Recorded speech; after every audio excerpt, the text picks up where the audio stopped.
தமிழக நிதிநிலை குறித்த வெள்ளை அறிக்கையை வெளியிட்டார் அமைச்சர் மரிய வில்சன். தமிழகத்தின் மொத்த கடன் கடந்த 5 ஆண்டுகளில் 5 லட்சம் ரூபாயிலிருந்து 10 லட்சம் கோடியாக இருமடங்காக அதிகரித்துள்ளதாக தெரிவித்துள்ளார்.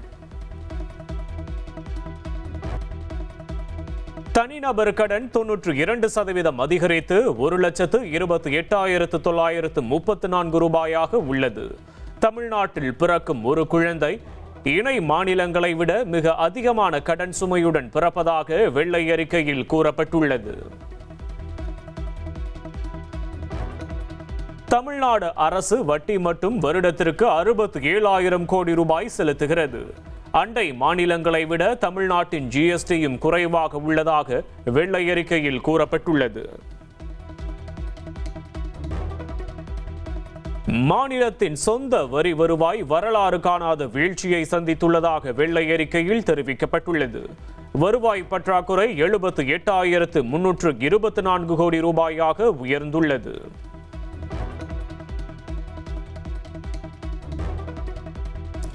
கனிம வளம் மற்றும் பத்திரப்பதிவு துறையில் நடந்துள்ள ஊழல் காரணமாக கடும் வருவாய் இழப்பு ஏற்பட்டுள்ளது.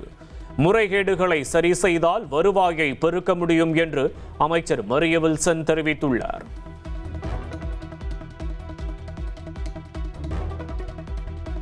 தமிழ்நாடு மின் வாரிய குழுமத்திற்கு மட்டும் 2,47,130 கோடி ரூபாய் கடன் உள்ளது. போக்குவரத்து கழகங்களுக்கு 43,865 கோடி ரூபாய் கடன் உள்ளதாக வெள்ளை அறிக்கையில் கூறப்பட்டுள்ளது.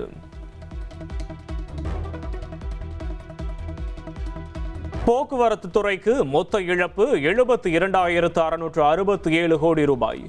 1 கிலோமீட்டருக்கு 25 ரூபாய் 97 காசுகள் மட்டுமே வருவாய் கிடைக்கும் நிலையில் 78 ரூபாய் 81 காசுகள் செலவாவதாக தெரிவிக்கப்பட்டுள்ளது. அரசுக்கு 100 ரூபாய் வருவாய் வந்தால் 145 ரூபாய் செலவாவதாக நிதித்துறை செயலாளர் சித்திக் தெரிவித்துள்ளார். பற்றாக்குறையை சரி செய்ய வரவை அதிகரிக்க வேண்டிய நிலை உள்ளதாக அவர் கூறியுள்ளார். கடந்த 5 ஆண்டுகளில் பெறப்பட்ட கடன் அதற்கு முந்தைய 60 ஆண்டுகளில் வாங்கிய கடனை விட அதிகம். முதலீடு செய்வதற்காக அல்லாமல் அன்றாட செலவுகளுக்கே கடன் பெற்றுள்ளதாக அமைச்சர் மரிய வில்சன் குற்றம் சாட்டியுள்ளார். மகளிர் உரிமை தொகை, பயிர்க்கடன் தள்ளுபடி, இலவச பேருந்து பயண திட்டத்திற்காக ஆண்டுக்கு 25,000 கோடி செலவு.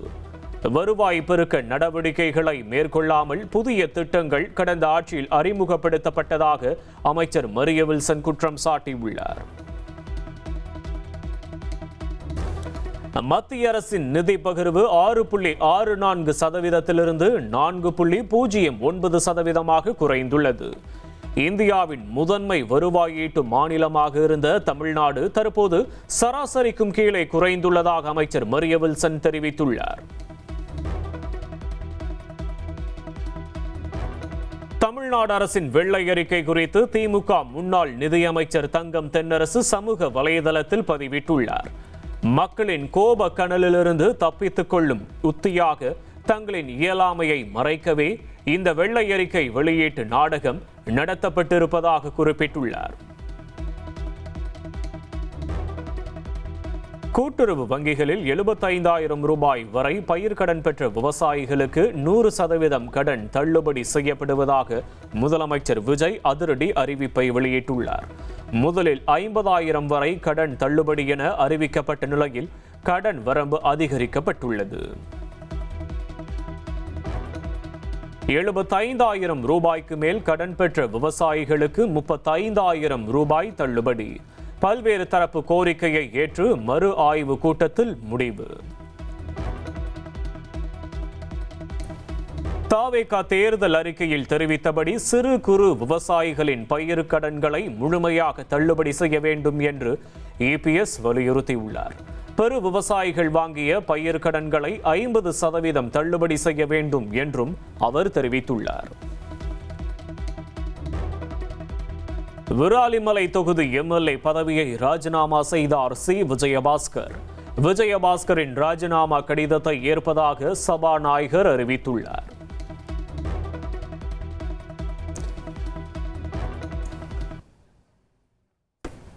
ஏற்கனவே அதிமுகவில் இருந்த மரகதம் குமரவேல், சத்யபாமா, ஜெயக்குமார், இசக்கி சுப்பையா ஆகியோர் ராஜினாமா செய்திருந்தனர். தற்போது விஜயபாஸ்கரும் ராஜினாமா செய்த நிலையில் 5 அதிமுக எம்எல்ஏக்கள் ராஜினாமா செய்துள்ளனர். ஏற்கனவே திருச்சி கிழக்கு, மதுராந்தகம், தாராபுரம், அம்பை, பெருந்துறை தொகுதிகள் காலியாக உள்ளன. தற்போது விராலிமலையுடன் சேர்த்து மொத்தம் 6 தொகுதிகளுக்கு விரைவில் இடைத்தேர்தல் நடைபெறவுள்ளது. விஜயபாஸ்கர் ராஜினாமா செய்த நிலையில் சட்டமன்றத்தில் அதிமுகவின் பலம் 42ஆக குறைந்துள்ளது. சட்டமன்ற தேர்தலில் 47 தொகுதிகளில் அதிமுக வென்றிருந்த நிலையில் 5 பேர் ராஜினாமா செய்துள்ளனர். அதிமுகவிலிருந்து கனத்த இதயத்துடன் விடைபெறுவதாக விஜயபாஸ்கர் தெரிவித்துள்ளார். இது ஒரு முடிவு அல்ல, தொடக்கம் என்றும் சமூக வலைதள பக்கத்தில் அவர் பதிவிட்டுள்ளார். பிரான்சில் நடைபெறும் G7 மாநாட்டில் பிரதமர் மோடி மற்றும் அமெரிக்க அதிபர் ட்ரம்ப் சந்திப்பு. இருவரும் கைகுலுக்கி பரஸ்பரம் நலம் விசாரித்துக் கொண்டனர்.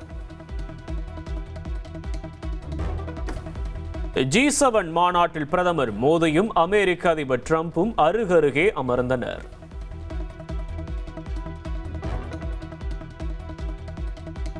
G7 மாநாட்டில் மரியாதை நிமித்தமாக ட்ரம்பை சந்தித்த பிரதமர் மோடி நாளை ட்ரம்புடன் தனியாக ஆலோசனை மேற்கொள்கிறார். இந்திய நேரப்படி மாலை 6:15 மணியளவில் சந்திப்பு நடைபெறவுள்ளது. தமிழகத்தில் 14 இடங்களில் வெயில் சதமடித்துள்ளது. அதிகபட்சமாக மதுரை விமான நிலையத்தில் 105.44 டிகிரி ஃபாரன்ஹீட் வெப்பம் பதிவாகியுள்ளது.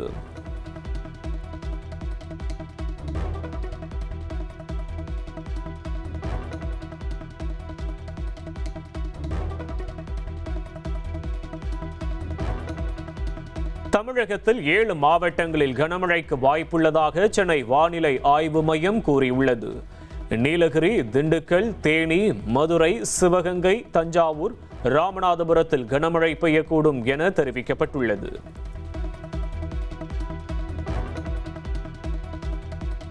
நடப்பு கல்வியாண்டில் 155 நாட்கள் ஆசிரியர்கள், மாணவர்களுக்கு விடுமுறை. விடுமுறை வேலை நாள் அட்டவணையை வெளியிட்டது கல்வித்துறை.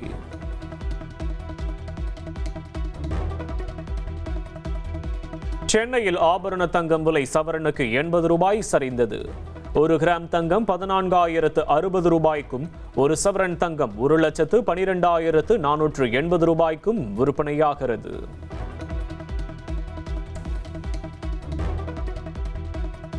தமிழ்நாட்டின் மின் கட்டமைப்பை மேலும் வலுப்படுத்த 15,032 கோடியில் 231 புதிய துணை மின் நிலையங்கள் அமைக்க சிஎம் விஜய் உத்தரவு.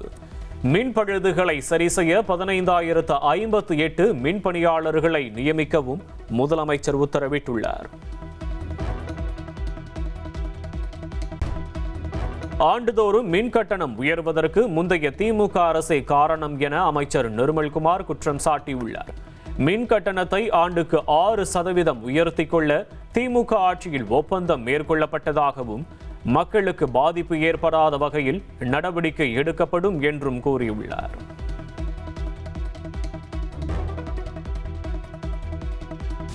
அதிகபட்சமாக ஏற்றலாம்னு சொல்லி கொண்டு வந்ததே தவறான பாலிசி. இதை அவங்க தேவையில்லாமல் அந்த மாதிரி ஒரு பாலிசியை கொண்டு வந்துட்டு இது ரெண்டு பக்கம், அதாவது நுகர்வோருக்கும் அதில் கமர்ஷியல் யூசர்ஸ்க்கும் ஹை டென்ஷன் யூசர்ஸ்க்கும் பெரிய தொழில்துறைக்கும் எல்லாருக்கும் பாதிப்பு ஏற்படுத்த வகையில் இந்த இதை கொண்டு வந்திருக்காங்க. ஸோ இதை பாதிப்பு பொதுமக்களுக்கு அட்லீஸ்ட் பொதுமக்களுக்கு பாதிப்பு ஏற்படாத வகையில் எப்படி பண்ணணும்னு சொல்லி ஆலோசனை செஞ்சுட்டு வரோம். தமிழகத்தில் மறைமுகமாக மின் கட்டணம் உயர்த்தப்படவில்லை என மின் வாரியம் விளக்கமளித்துள்ளது. ஒரு சில இடங்களில் கூடுதல் மின் கட்டணம் வசூல் என புகார்கள் வந்துள்ளதாகவும், ஏற்கனவே நடைமுறையில் உள்ள விகித அடிப்படையில்தான் மின் கட்டணம் வசூலிக்கப்படுவதாகவும் மின் வாரியம் கூறியுள்ளது. லாரி வாடகை உயர்வால் அத்தியாவசிய பொருட்கள் விலை உயரும் அபாயம் ஏற்பட்டுள்ளது. டீசல் விலை சுங்க கட்டண உயர்வு எதிரொலியாக லாரி வாடகை உயர்த்தப்பட்டுள்ளது.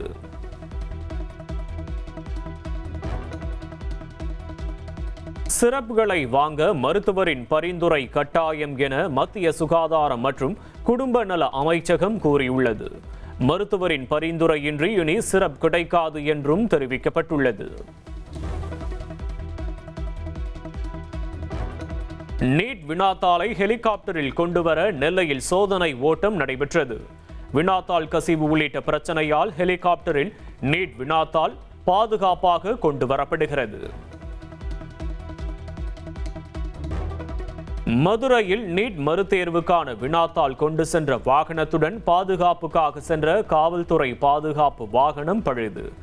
நடுரோட்டில் வாகனம் நிறுத்தப்பட்ட நிலையில் நீட் வினாத்தாள் உள்ள வாகனத்தை சுற்றிலும் காவல்துறையினர் மற்றும் CISF வீரர்கள் பாதுகாப்பு பணியில் ஈடுபட்டனர்.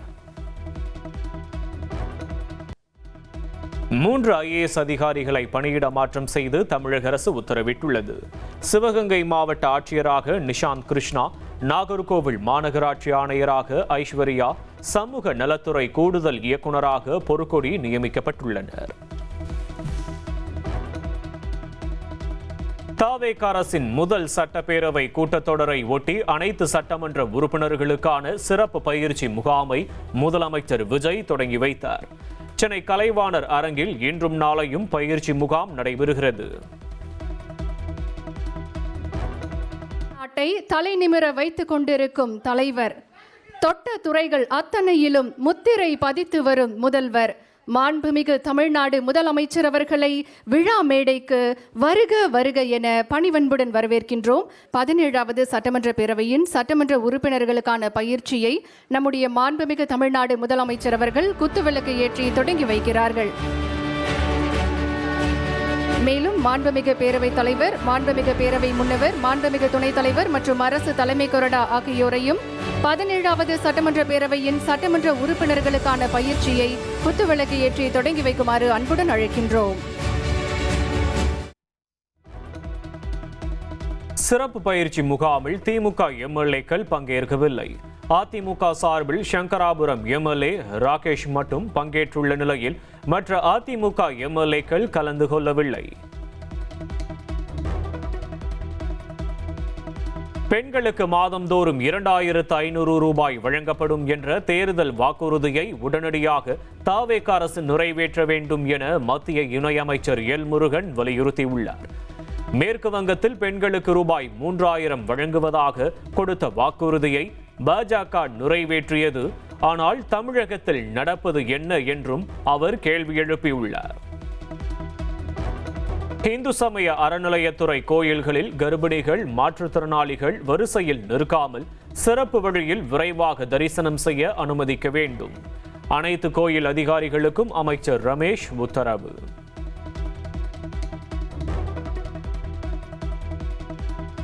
திருச்சி கிழக்கு தொகுதி MLAவாக தவேக தலைவர் விஜய் வெற்றி பெற்றதை எதிர்த்து திமுக வேட்பாளர் இனிகோ இருதயராஜ் சென்னை உயர்நீதிமன்றத்தில் தேர்தல் வழக்கு.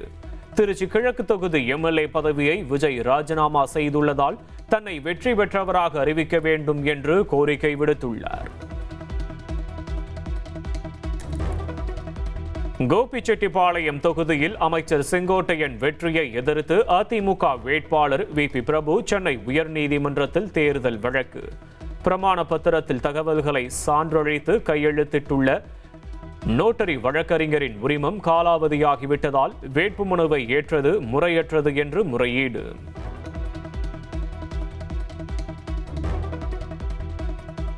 மதிமுக பொதுச் செயலாளர் வைகோவுடன் அமைச்சர் ஆதவ் அர்ஜுனா சந்திப்பு. சென்னை அண்ணா நகர் இல்லத்தில் சந்திப்பு நடைபெற்ற நிலையில் மரியாதை நிமித்தமான சந்திப்பு என்று தெரிவிக்கப்பட்டுள்ளது. சென்னையில் நடிகர் ரஜினிகாந்தை தமிழக பாஜக தலைவர் நயினார் நாகேந்திரன் சந்தித்தார். ரஜினியின் இல்லத்திற்கு சென்று சந்தித்த நயினார் நாகேந்திரன் பிரதமர் மோடியின் வளர்ச்சி திட்டங்கள் குறித்த புத்தகத்தை வழங்கினார்.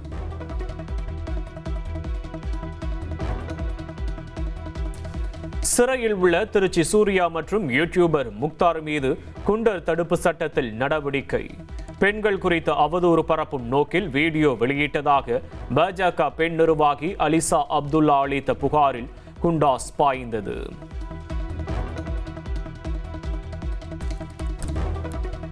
மானாமதுரையில் போலீஸ் தாக்கியதால் உயிரிழந்ததாக கூறப்படும் ஆகாஷின் உடலை வாங்க மறுத்து 100 நாட்களுக்கு மேலாக போராட்டம் நடந்து வரும் விவகாரம். ஆகாஷ் உடலை அரசே கண்ணியமான முறையில் நல்லடக்கம் செய்ய மெட்ராஸ் உயர்நீதிமன்ற மதுரை அமர்வு உத்தரவிட்டுள்ளது. கும்மிடிப்பூண்டி கொடூர சம்பவத்தில் கைதான பீகார் இளைஞரை நீதிமன்றத்தில் ஆஜர்படுத்தி புழல் போலீசார் சிறையில் அடைத்தனர். பீகார் இளைஞருக்கு 15 நாட்கள் நீதிமன்ற காவல் விதிக்கப்பட்டுள்ளது.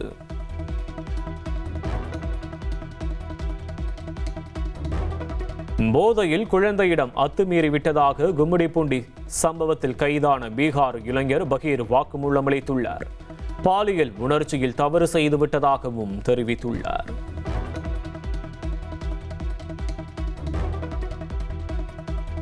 மது அருந்திவிட்டு வாகனம் ஓட்டியதாக தமிழகம் முழுவதும் கடந்த 16 நாட்களில் 16,031 வழக்குகள் பதிவு. 13,299 பைக்குகள் பறிமுதல் செய்யப்பட்டுள்ளதாகவும் தமிழக காவல்துறை தரப்பில் விளக்கமளிக்கப்பட்டுள்ளது.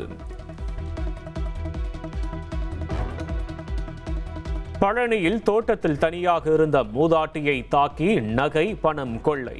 2 சவரன் நகை 10,000 ரூபாய் கொள்ளையடிக்கப்பட்ட நிலையில் வழக்கு பதிவு செய்து கொள்ளையர்களை போலீசார் தேடி வருகின்றனர். கோவையில் 10 வயது சிறுமியை பாலியல் வன்கொடுமை செய்து கொலை செய்த வழக்கில் கைதான 2 பேர் மீதும் குற்றச்சாட்டு பதிவு. 114 பேர் சாட்சிகளாக சேர்க்கப்பட்டுள்ள நிலையில் 819 பக்க குற்றப்பத்திரிகையை போலீசார் தாக்கல் செய்துள்ளனர்.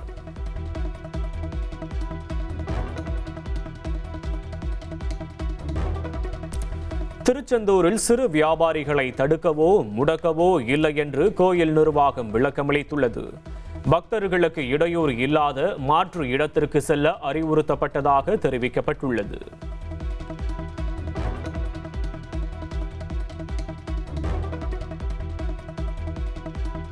நெல்லை மாவட்ட மேலக்கல்லூரியில் முன்னாள் பஞ்சாயத்து தலைவரின் சகோதரர் கொலை செய்யப்பட்ட சம்பவம். 5 பேர் கைது செய்யப்பட்டுள்ள நிலையில் உண்மை குற்றவாளிகளை கைது செய்ய வேண்டும் என வலியுறுத்தி உறவினர்கள் சாலை மறியல் போராட்டம்.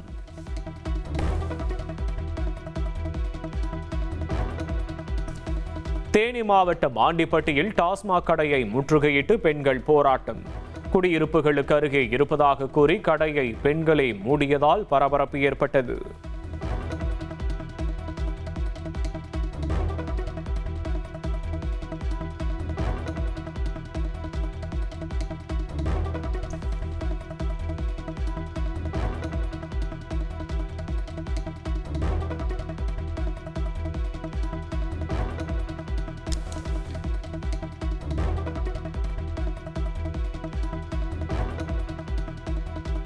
சென்னையில் விளம்பர பலகைகள் வைக்க உரிமம் வழங்குவதில் முறைகேடு என புகார். 2 வாரத்தில் விசாரணையை முடித்து அறிக்கையை லஞ்ச ஒழிப்புத்துறையிடம் தாக்கல் செய்ய சென்னை மாநகராட்சிக்கு உயர்நீதிமன்றம் உத்தரவிட்டுள்ளது.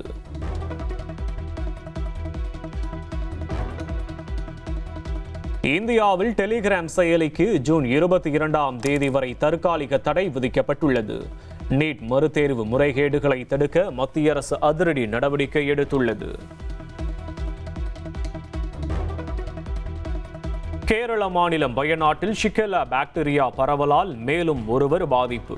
ஷிகெலா பாதிப்பால் இதுவரை 5 பேர் உயிரிழந்துள்ள நிலையில் வயநாட்டில் மட்டும் 21 பேர் மருத்துவ சிகிச்சையில் உள்ளனர்.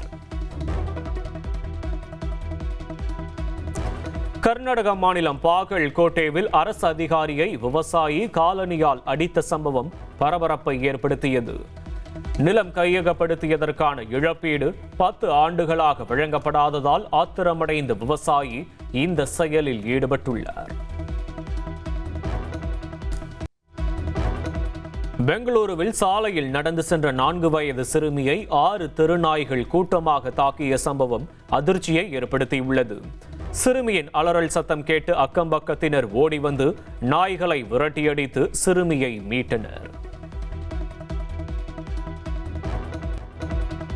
ஈரான் அணு ஆயுதம் தயாரித்தால் மிக மோசமான விளைவுகளை சந்திக்க நேரிடும் என அமெரிக்க அதிபர் ட்ரம்ப் எச்சரிக்கை விடுத்துள்ளார்.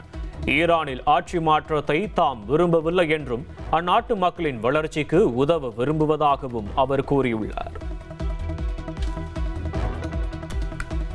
அமெரிக்காவின் கலிபோர்னியா மாகாணத்தில் உள்ள ரிவர்சைட் கவுண்டி காட்டுப்பகுதியில் பயங்கர தீ விபத்து. கொழுந்துவிட்டு எரியும் தீயால் அருகே வசிக்கும் நூற்றுக்கணக்கான மக்கள் வெளியேற்றம்.